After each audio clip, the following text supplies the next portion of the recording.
Okie dokie. Welcome to the first episode of Problems from Lie Groups Beyond an Introduction, where I'll be working through problems from this book.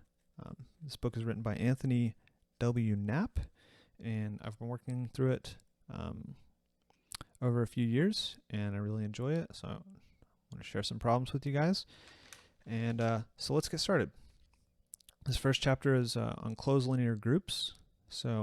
And we're going to start with the very first problem from the book. And this problem has two parts to it. The first part says to show that exp of frac GLNC is onto capital GLNC. And the second part says that it is not onto if you restrict to real coordinates. So for example, exp of frac GLN2R is not onto capital GLN2R. So let's make sure we understand the statement first. And we're just going to focus on the first statement for this video, and I'll do the second statement, which is much easier in another video. So what do we need to understand the statement? We need to know what GLNC is. That's the group of matrices, group of invertible matrices under multiplication with complex entries. Okay, and what is frac GLNC? We use these frac letters when we're talking about the Lie algebra, and we'll talk more about Lie algebras as the videos go along.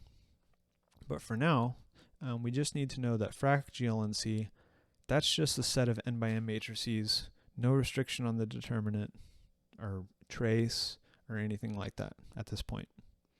Okay, it's the Lie algebra of GLNC, and if it's a Lie algebra, it has a Lie bracket, which if you know what that is, that's great. If you haven't, you should definitely check that out. But the way the bracket works is the bracket of x and y is the product xy minus the product yx. Okay, so that's how the Lie bracket works in this algebra. And so if x and y commute as matrices in multiplication, then the Lie bracket will be 0. Okay, so that's those two sets. How about the exponential map? Well, the exponential map on a matrix is the power series of the matrix that looks very similar and is very similar. It's virtually identical to the power series for e to the x, for x a real number, or e to the z when z is a complex number. It's just a sum of capital X in this case to the n over n factorial, where here this is matrix multiplication, so by n times. You divide each entry by n factorial. And with the convention that the 0th power is the identity matrix. Okay, so that's the exponential function on a matrix, and it has a bunch of properties. We'll recall some of them here in a bit. And for now, you just need to know that when you do this, as long as you have real or complex entries, you always get another matrix. So this series converges, the limit of the partial sums converges, and so you just get another matrix. All right, so now we know enough to understand the statement at least. So we're asked to show that every invertible matrix can be written as exp of some n by n matrix. All right, so let's see if we can get going on that. Now this problem has my solution to this problem has 4 parts, and it gets progressively easier. So the first part's the hardest. So bear with me here. This first part, it's a tiny bit technical, and we're going to be working with Jordan blocks for the first bit of this video. And instead of working with Jordan blocks of a general size, I'm just going to stick to 3 by 3 blocks, and then I'll just mention how it works in general. It's pretty straightforward if you understand how it works for 3 by 3 blocks. Okay, so first we're actually not going to work with a Jordan block, but we're going to work with a block that looks very similar, a matrix that looks very similar to a Jordan block. So let's say you have a matrix A, and it looks like this, and these alphas are non-zero, complex numbers. All right. We're going to show that we can write this matrix as x of some other matrix, and that matrix will be of this form here. Okay, so it's got A's on the super diagonal, meaning the diagonal right above the main diagonal, and it's got another variable right above that diagonal.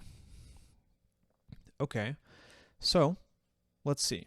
We want to show that that this matrix here is exp of this matrix here as long as we choose A and B correctly.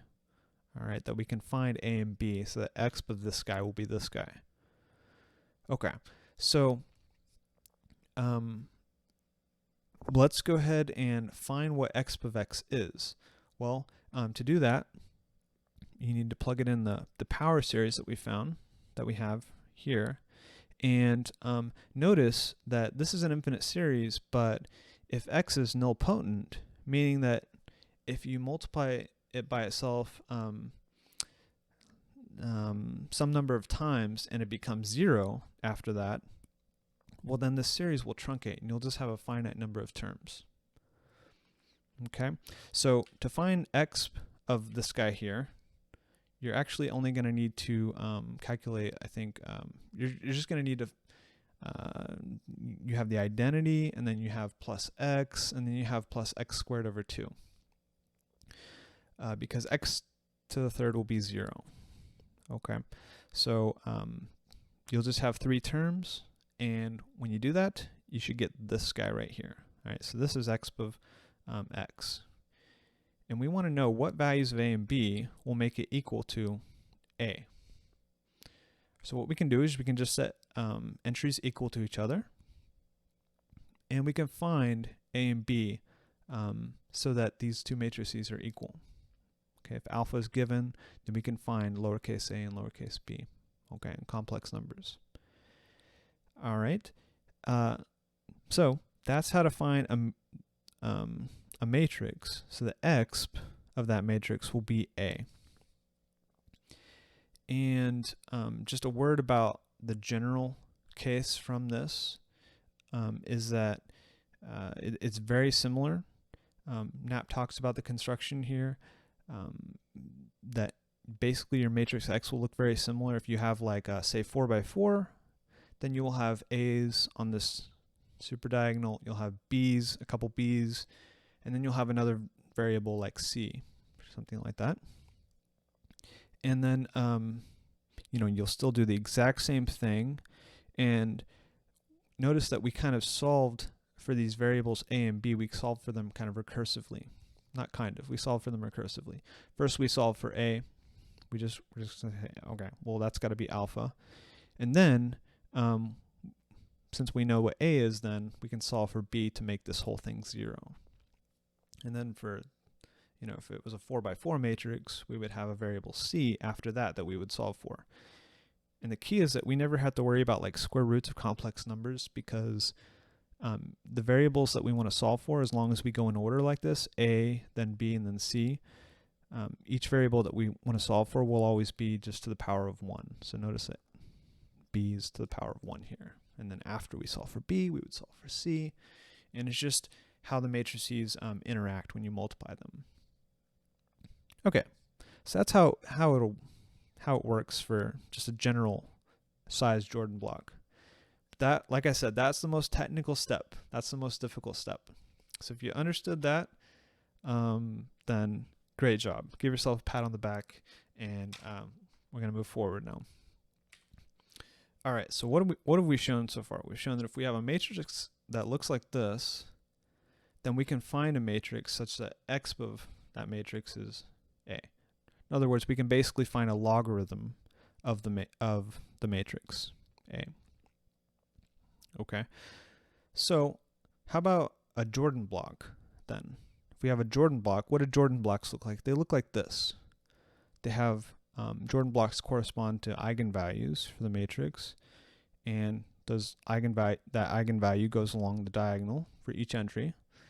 And then you have 1s on the super diagonal, and then you have 0s everywhere else. That's what a Jordan block looks like. All right, so let's notice that if we identify lambda with 1 over alpha from up where alpha is like up here, then we can write B as a scalar matrix times a matrix A up here. Okay, so if you multiply through this matrix by lambda, you get B. You get B. Okay, and I think you see what I'm getting at here. We've already shown how to show that this is X plus some matrix. So now what I want to do is show that this scalar matrix here, by the way, I sub 3, that's the identity matrix in 3 dimensions. I want to show that this scalar matrix can be written as X plus some matrix. Okay, so first thing we're going to do is I'm going to choose a complex number. I'm basically going to find a logarithm of lambda. I'm going to find a complex number so that so that e to the z is lambda. And why can I do that? Well, I've been very careful here so that alpha's a non-zero complex number, which means it has a reciprocal, which is also a complex number, non-zero complex number. And the exponential function on the complex numbers, that's onto the non-zero complex numbers. So as long as I have a non-zero complex number, I can always find some complex number that might be 0, but e to the z will be that complex number. Okay, hope you're with me so far. So I can do that. All right, now what I'm going to do is I'm going to say, first of all, I'm going to copy down my first equation here, B. So what is that? That's the scalar matrix times A. Well, the nice thing about diagonal matrices and the exp function is that, well, actually, first, all I'm going to do is I'm going to plug in e to the z for lambda. That's all I'm going to do here. And then for A, we can write that as exp of some matrix. Okay, but now we have a diagonal matrix. And the nice thing about diagonal matrices and the exp function is that exp of a diagonal matrix is just exp of the diagonal entries, each entry. So if you have e to the z on each diagonal entry, then you can write that as exp of the diagonal matrix where all the diagonal entries are just z. Okay. So far, what we've been able to do is we've been able to show that any Jordan block is this product here of exponential functions. And now we need to be a little bit careful, but we can combine the two exponentials of matrices into one exponential of one matrix. All right, the exp of the sum of the two matrices. And we can do this whenever the two matrices that we're trying to combine, whenever they commute. Okay, so for complex numbers, if we have a complex number z and w, let's say, we can write e to the z times e to the w as e to the z plus w. We can always do that. For matrices, we usually can't do that, but we can if the two matrices commute. Okay, it's an elementary fact about the exponential matrix, or the exponential function on matrices. So I put that little fact here. And did we use that fact correctly? I combined them. I can only combine them if they commute. So what is this? This is a scalar matrix. And does a scalar matrix commute with the matrix X? And the answer is yes. Scalar matrices commute with all matrices. So it commutes with the matrix X. So we are justified in combining them. Okay, that was the second hardest part of this problem, showing that if you have a Jordan block, and that Jordan block corresponds to like an eigenvalue with a non-zero complex number, that you can write that as exp of some matrix. Okay, so that's what we've shown so far. We've shown that if we have a Jordan block, where that's an invertible matrix, meaning that its eigenvalue is non-zero, that we can write that as exp of some matrix. Okay, it's gonna get easier, I promise. If it has felt very technical so far, it's getting easier, trust me. Okay, so now let's say we have a Jordan matrix. So what do Jordan matrices look like? A matrix in Jordan normal form it's a block matrix, and we know what the blocks look like. We talked about that. And I'm further supposing here that our Jordan matrix is an invertible matrix, meaning remember that we required those eigenvalues to be non-zero. So the product of the eigenvalues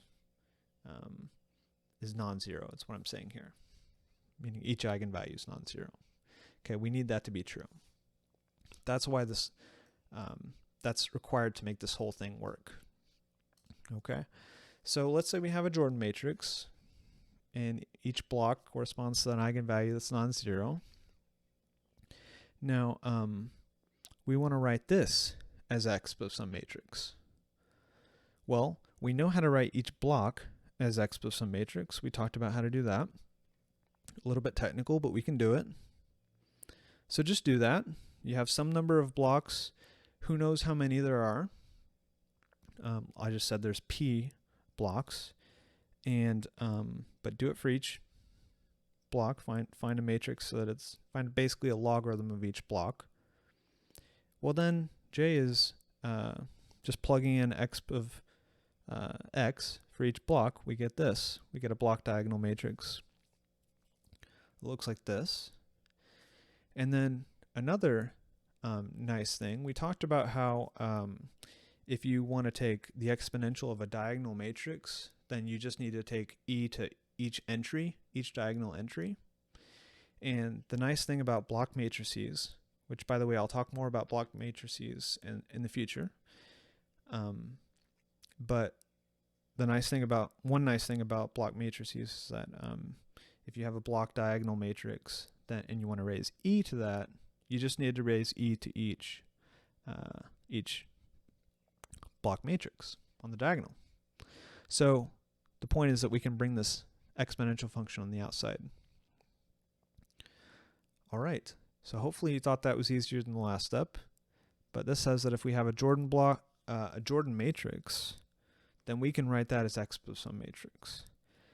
And I should say here, a little technicality is that technically all these x functions, they're different functions, so I'm slightly abusing notation here because x, it's a function you kind of need to specify on what set of matrices, what size of matrices you're taking x of. But technically these x functions, they're on different size matrices. But anyways, hopefully that's intuitive and clear, even with the slight abuse of notation. Okay, so I hope you agree that it's gotten slightly easier, progressively easier step by step. So we're on to the final part of this problem. It's going to be even easier. So so far we've shown that, by the way, I'll try to use this sort of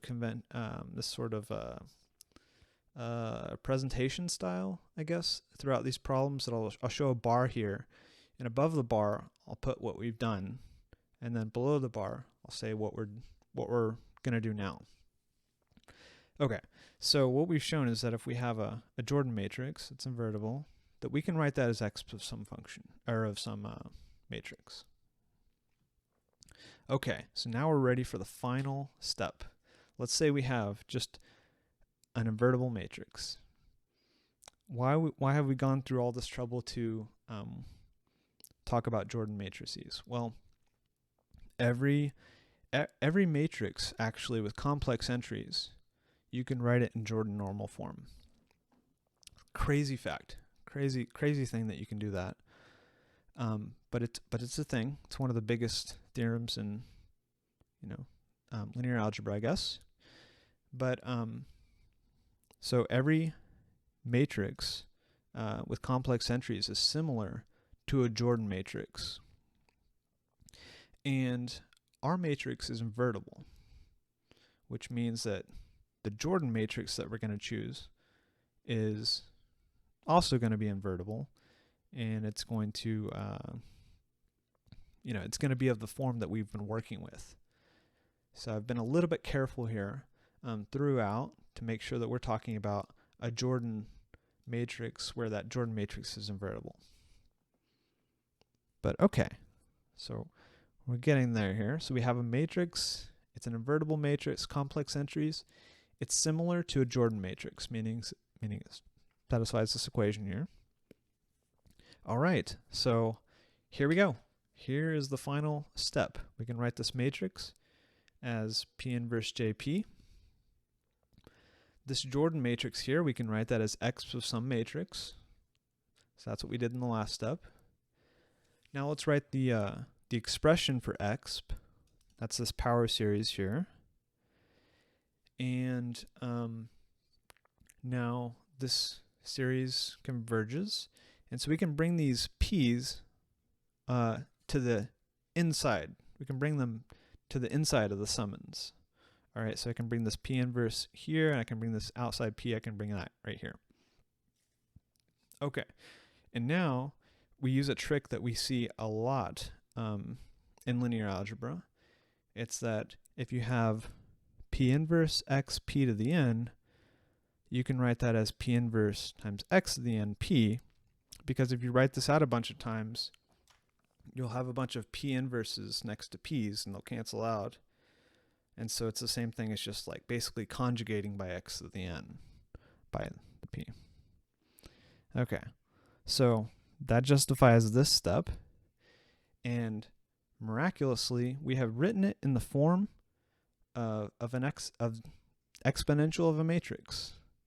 All right, so here is our matrix that we need to exponentiate to get M. Incredible.